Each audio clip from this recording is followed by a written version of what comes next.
was Bangarang, led by a band including saxophonist Lester Sterling and featuring the young bass and drum duo of Aston Family Man Barrett and Carlton Barrett, and featuring an impromptu vocal chorus by singer Stranger Cole, one of the very first true reggae songs. Stick around and find out.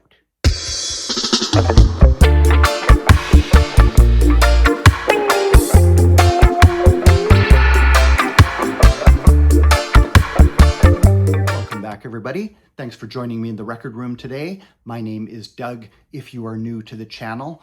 Got to pay tribute today to one of the absolute legends, pioneers of Jamaican music, there from the very early days, talking about the man called Wilburn Theodore Cole, better known in the world as Stranger Cole. Sometimes uncomfortable having my channel turn into sort of an obituary channel, but there's times you gotta pay tribute to the legends, and Stranger Cole passed away very recently, June 11th, 2026, after a long and prolific career in music, and thinking also of my recent video commemorating the late English reggae historian and compiler Steve Barrow. Thanks to everyone who watched that admittedly very long video, did quite well. But Stranger Cole, yet another artist first introduced to me through the work of Steve Barrow, who included Stranger Cole and Lester Sterling's 1968 song Bangarang, one of the claimants to being the very first true reggae song on Steve's early 1990s compilation Tougher Than Tough, The Story of Jamaican Music, Disc 2, Reggae Hit the Town, 1968 to 1974, including Bangarang by Lester Sterling and Stranger Cole. No doubt the very first time I ever heard Stranger Cole.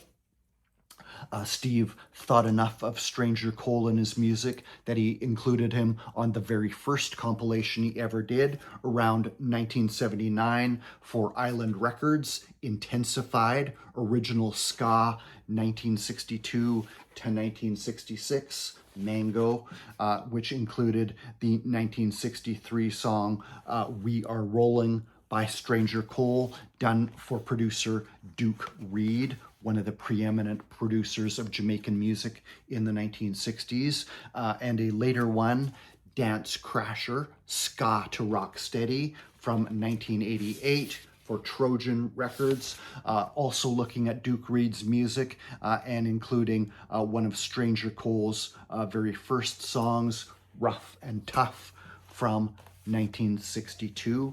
So who was Stranger Cole? As I said, he was born 1942 as Wilburn Theodore Cole in the Jonestown neighborhood of Kingston, Jamaica, but he would grow up primarily in Denham Town, which was adjacent to Trench Town, where he would also live. Was part of a large family with something of a musical connection. His father played guitar, as did his uncle, who had also played with the great Jamaican guitarist Ernest Ranglin. When Wilburn was born, he didn't resemble anyone in his family, so they jokingly nicknamed him Stranger, though as he says, as he grew older, he started to resemble his father more. But when he became a professional singer, he would adopt the nickname Stranger as his stage name. He was attending school in Denham Town, going to a chemistry class when he got his first taste of public acclaim as a singer. They were having kind of a year-end celebration, and the teacher announced that Cole, meaning him, would be getting up and singing in front of the class, much to Wilburn's surprise. However, he got up and sang two songs by the Jamaican singer Wilfred Jackie Edwards. They were Tell Me Darling and I Know. Got a good response for both of those and was given 2 ice creams as his reward. He was no doubt chuffed. Later on, growing a bit bigger, he decided to pursue an ambition of becoming a professional singer and decided to go audition for sound system operator turned record producer Duke Reid.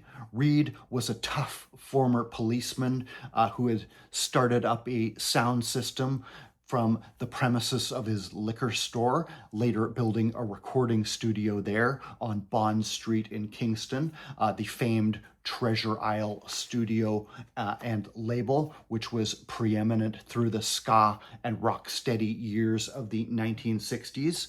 Wilburn also had a family connection in with Duke Reid's camp, as one of his brothers, Leroy Cole, known as Cuttings, was one of the top selectors for Duke Reid's sound system. The selector, the guy who would actually be playing records at Duke Reid's dances. Cuttings, renowned as one of the best, one of the top selectors of that time, still well remembered to this day. And his brother was Wilburn Cole, who decided to take advantage of that family connection, that in with Duke Reid, and go audition before the sometimes intimidating Reid.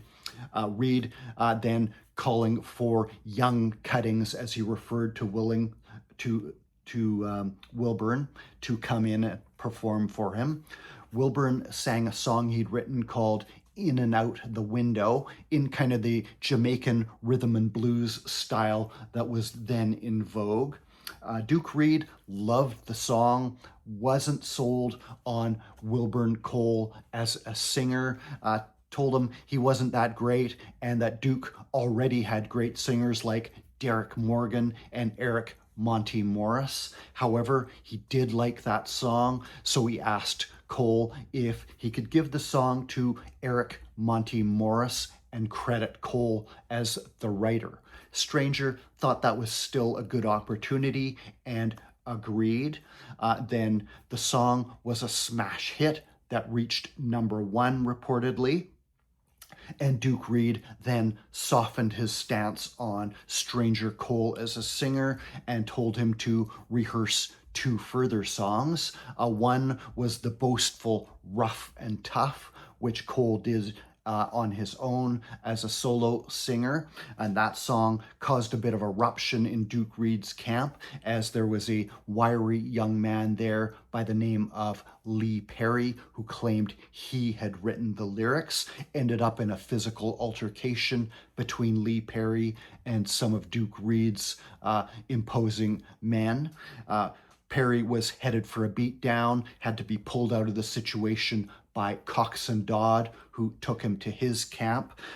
Stranger Cole, meanwhile, would claim that he had written the song as something of a challenge to a romantic rival. Rough and Tough by Stranger Cole, here on a later pressing on the Treasure Isle label. The other song that Reid had him rehearse was called When You Call My Name, and he wanted him to be paired with a female singer by the name of Millicent Patsy Todd, who sometimes sang with Derek Morgan, and they would do that song as a duet, When You Call My Name. Both those songs were smash hits, so Stranger Cole, right at the outset of his career, had 3 major hits, basically 2 of them signature songs that he would be performing for the rest of his life. They can be found on many compilations. The late 60s compilation, The Scatolite, originally released around 1969, I believe, been reissued a number of times, including on this clear vinyl facsimile Treasure Isle label, including Rough and Tough, the original ska version by Stranger Cole. He would update it a number of times over the years, as well as the ballad When You Call My Name, done as a duet with Patsy Todd.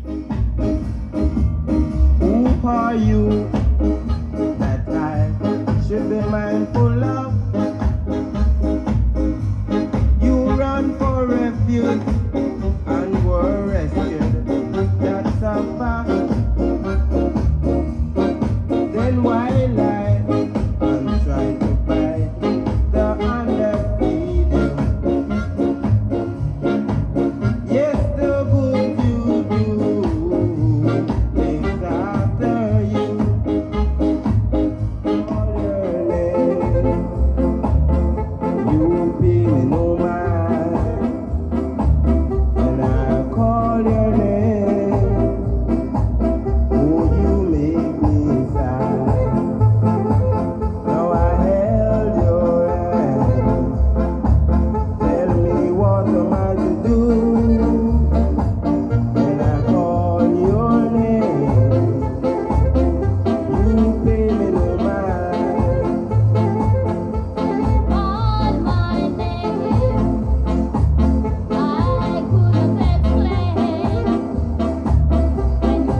as a singer, thus off to a promising start with 3 back-to-back hits. Stranger Cole would continue recording for Duke Reid as a solo singer, as well as through the 1960s, branching out to numerous other producers, such as Cox and Dodd at Studio One, Leslie Kong's Beverly's label, Sonia Pottinger, Prince Buster, many more. All of these songs coming out as 7-inch singles, and thus scattered today across many various artists type compilations. He would weigh in on the rude boy phenomena of the mid-1960s with Drop the Ratchet, credited to Stranger Cole and the Conquerors, included on the Trojan Rude Boy box set.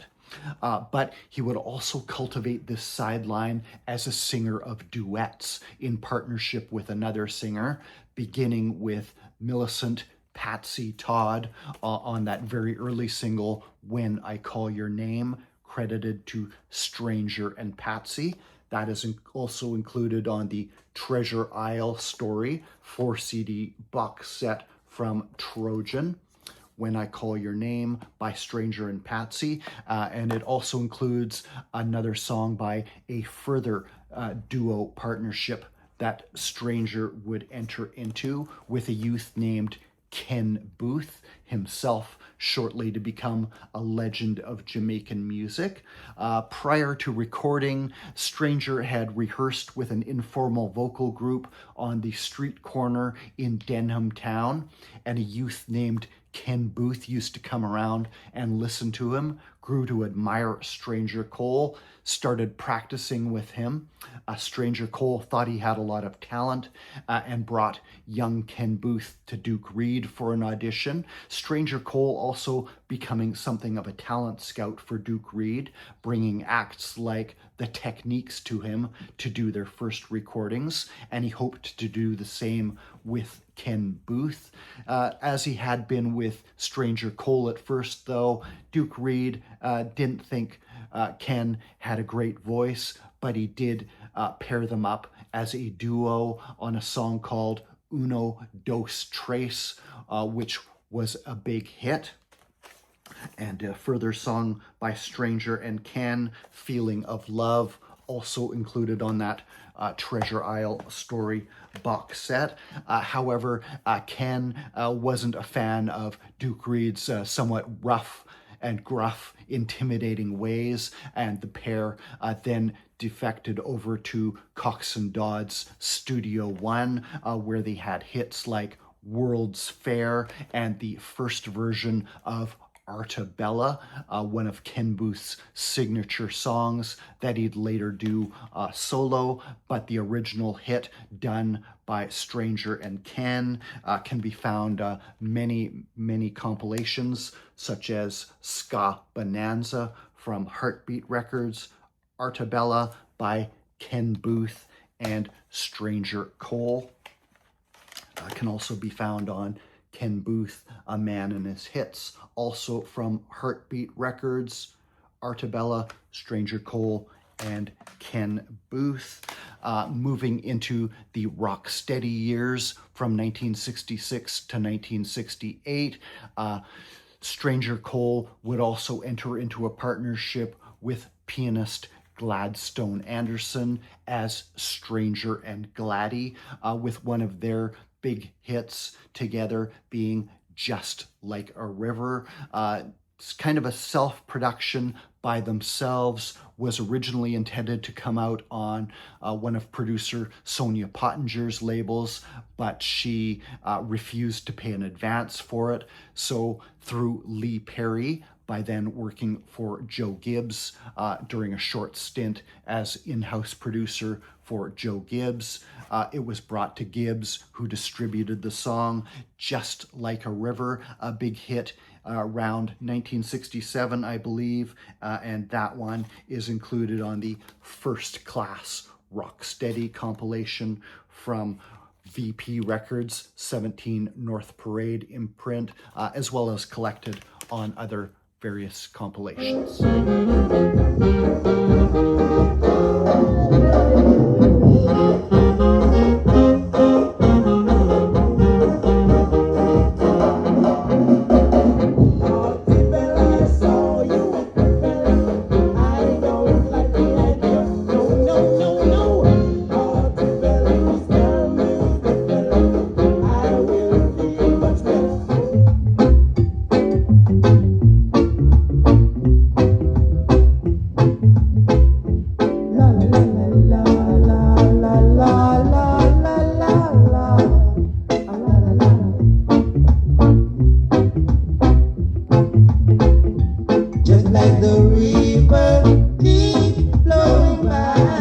And so my teardrops falling from my eyes.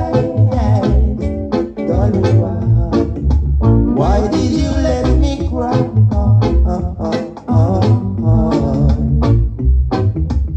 One day late in 1968, I believe it was around October, Stranger Cole was passing by Duke Reid's Treasure Isle studio when he heard that an old school chum of his from Denham Town, Bunny Lee, was running a session upstairs in the studio and decided to pop in and check in on his old friend, see how the session was going. When he walked in, they were rehearsing a number that was an adaptation of a 1950s jazz song done by Kenny Graham's Afro-Cubist group called Bongo Chant. The band was led by saxophonist Lester Sterling and included some of the musicians that had also been known as the Hippie Boys, including a young bass player named Aston Family Man Barrett and his brother Carlton on drums. Stranger Cole claims this was the very first recording of Carlton Barrett. Aston and his brother Carlton, of course, famously going on to be the rhythmic nucleus of Bob Marley's Wailers in the following decade, but cutting the early sides here for Bunny Lee, doing this adaptation of this jazz song, Bongo Chant, as an instrumental in a Jamaican style.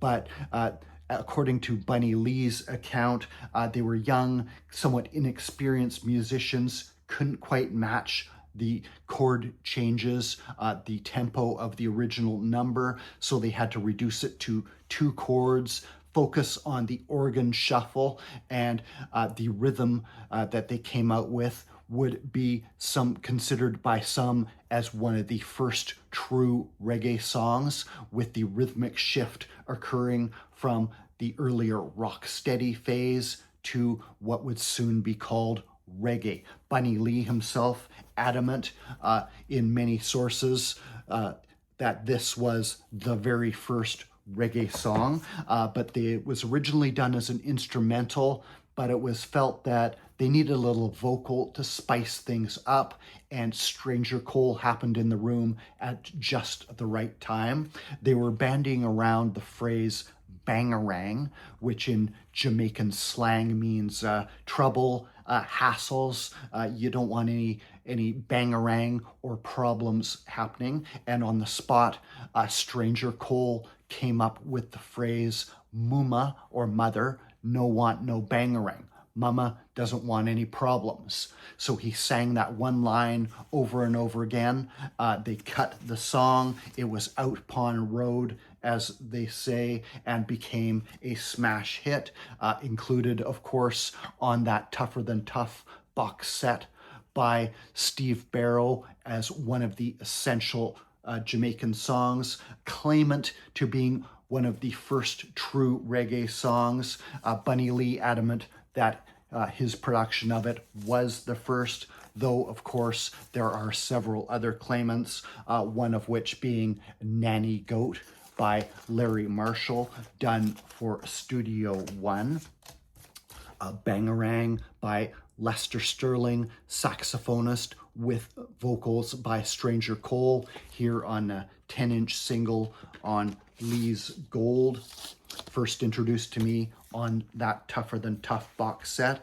In an alternative account, a rival producer named Lloyd the Matador Daly, in the biography of him by Rich Lowe, claims that he had rehearsed an adaptation of that very same record, Kenny Graham's Afro-Cubist group Bongo Chant, bringing a turntable and the 78 RPM disc into the studio at Dynamic with virtually the same musicians, but the session was taking a bit too long. They couldn't complete it satisfactorily, so put it off until the next week. According to Daly, in his account, that roughly that same band of musicians, led by Lester Sterling, then decamping to Bunny Lee's session and cutting the song, thus edging him out as one of the contenders for having produced the first true reggae song. Stranger Cole would continue recording for Bunny Lee with songs like When I Get My Freedom, appearing on the Pressure Sounds compilation Full Up. Bunny Lee, the great producer, then at the outset of his own legendary career.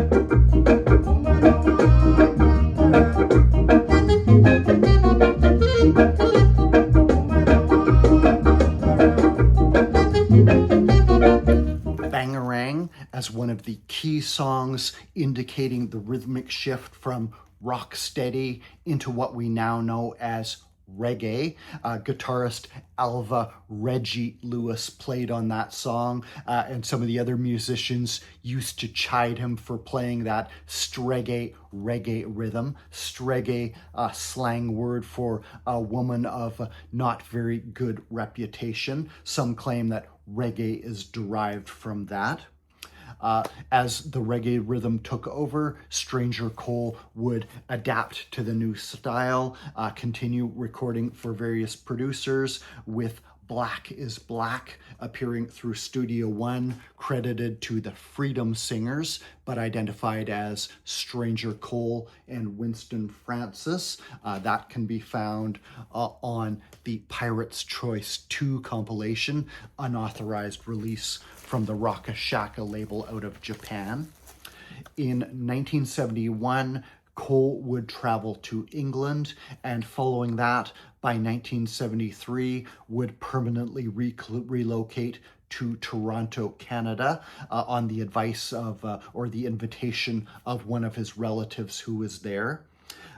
He would join a initial wave of Jamaican immigrants to the city that would include musical legends on their home island like Leroy Sibbles, Ernie Smith, and many more, who were struggling to get by in a strange land where there wasn't an established presence for Jamaican music or Jamaican culture at all.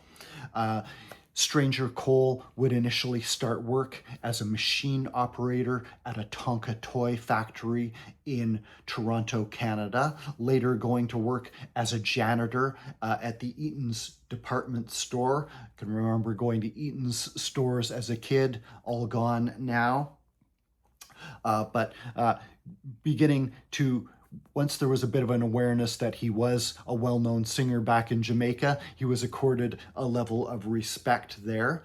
Later on, he would get the opportunity to open his own record store through a friend who had a carpet store down in Kensington Market in the heart of Toronto. The store wasn't doing that well, especially in the winter time, so Stranger Cole was able to establish a record store there, credited as being one of the first Caribbean businesses in Toronto, Canada, down in Kensington Market. Stranger Cole's record shop, which he operated for about 5 years, apparently, growing more successful from its initial start with just some records that he personally had and decided to sell through the storefront. He would also get involved with the nascent reggae scene in Canada, working with a band fronted by white Torontonian reggae fans, Alex King and John Forbes, with the band Chalawa on some of their earlier works. This is their Hop, Skip, and Jump album from 1981 on the Generation label. Alex King and John Forbes, aka Chalawa, early adopters of the reggae rhythm in Canada. He would also get involved with Oswald Creary's Half Moon label in Canada and record his debut LP there, the seriously rare and sought after Forward in the Land of Sunshine, which appeared on the Ron Lou label in 1976. Stranger Cole recording since the early 1960s, but his debut LP recorded in Canada. I believe one of the earliest reggae LPs recorded in Canada. Not in my collection, unfortunately. I did hold a copy in my hands once, probably about 7-8 years ago. Got a bit cold feet at the price. Was well over $100. I should have grabbed it. It's going for more now, of course, but a couple of the key tracks from it included on the incredible compilation of Oswald Creary Productions for his Half Moon label through PK Records, Glory, Dominion, Majesty, and Power compilation of the Canadian-based Half Moon label, and that includes the incredible, brooding, Deep Roots Burners, Freedom, Justice, and Equality by Stranger Cole, backed by the Super 8 Corporation Band, I believe named after a supermarket down in Kensington, the Super 8 Supermarket, as well as Stranger Cole with I'm Living, those songs centerpieces of his debut LP, Forward in the Land of Sunshine. Seriously rare and expensive Canadian reggae LP. Also have the CD version of that compilation, which comes in kind of an unusual outer box. Following his time in Canada, Stranger Cole would make his way down to America, settling for a time in California, but also finding some time to record for Lloyd Barnes's Wacky's imprint down in the Bronx. Further deep roots gems like The Time Is Now, Wacky's 12-inch single reissue from the early 2000s, I believe, through Basic Replay, Wacky's. These are deep roots gems out of the Bronx, New York. Between that and the Half Moon label, some of the hardest, deepest roots cut outside of Jamaica, or at least in North America. And also the Wacky's Sampler Reggae Goodies Volume 1, including the incredible Capture Land by Stranger Cole. That's been reissued on 12-inch single fairly recently as well by DKR Records. Only LP I have by Stranger Cole, I believe dates to the early 1980s, also known as The Patriot with a different cover, but I have it as No More Fussing and Fighting. I believe early 1980s on this one. Lucky local record fair find here on the Scorcher Music label. No More Fussing and Fighting by Stranger Cole includes updates of We Are Rolling On and another earlier side song by him, Stranger Knocking, as well as some quite roots-oriented offerings. The title track, Abraham and Isaac, Red, Gold, and Green. Stranger Cole pursuing the music wherever he went. By the early 1990s, he had moved back to Jamaica, where he was warmly received.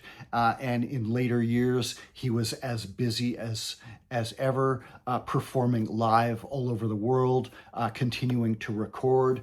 Did a quite well-received album in the early 2000s for Josh Shaka in the UK called Morning Train. Don't have that one around.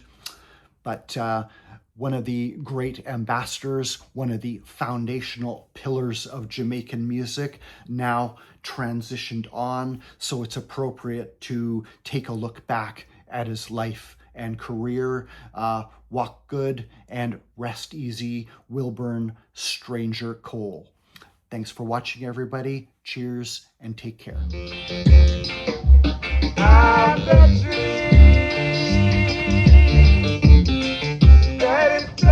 By the river.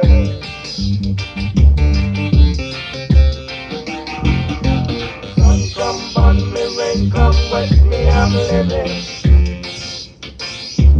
Sun come on me, rain come wet me, I'm living.